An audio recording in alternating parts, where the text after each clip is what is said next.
Halo semuanya, perkenalkan nama saya Fidian Sasen, NIM 211041737.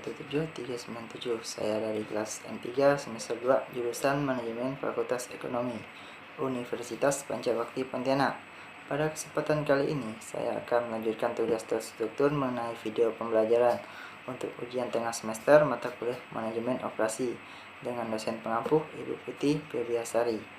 Nah, pembicaraan video pertama. Definisi manajemen operasi.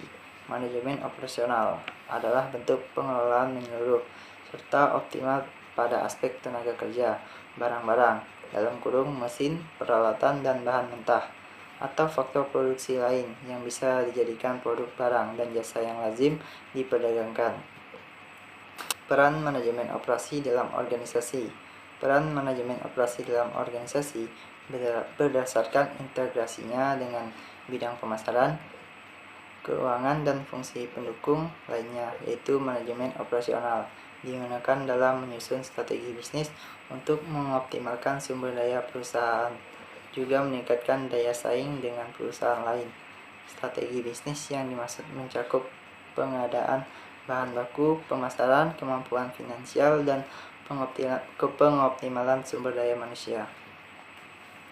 Konsumen eksternal adalah customer yang melakukan pembelian atau menggunakan jasa dari internal customer di luar organisasi.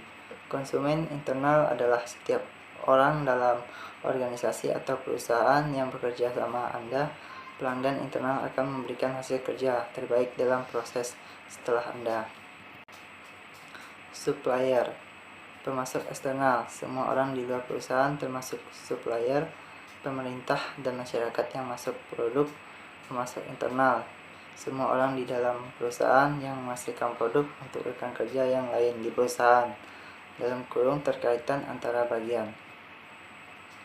Perbedaan proses operasi di perusahaan manufaktur dan jasa. Perusahaan manufaktur, yang pertama dalam hasil produksi berupa barang fisik yang dapat dilihat dan disentuh oleh calon pembeli. Yang kedua, perusahaan manufaktur memiliki persediaan barang, karena dalam produksi perusahaan manufaktur memproduksi barangnya terlebih dahulu baru menjualnya, sehingga terdapat adanya persediaan barang di perusahaan manufaktur. Yang ketiga, perusahaan manufaktur bisa memproduksi barang tanpa melihat pesanan pelanggan atau perkiraan pesanan pelanggan. Yang keempat, perusahaan manufaktur harus mempunyai lokasi fisik untuk menjualkan produk atau memproduksi produk yang ia pasarkan. Perusahaan jasa. Yang pertama, perusahaan jasa tidak menghasilkan produk yang secara fisik, melainkan konsultasi, pemeliharaan, pelatihan, atau segala hal yang tidak berwujud, dalam kurung intangible. 2. Perusahaan jasa tidak memiliki persediaan. Ia hanya menyediakan layanan yang diinginkan oleh calon pembeli atau pengguna jasa tersebut. Yang ketiga, perusahaan jasa juga menghasilkan layanan yang disesuaikan dengan permintaan pelanggan.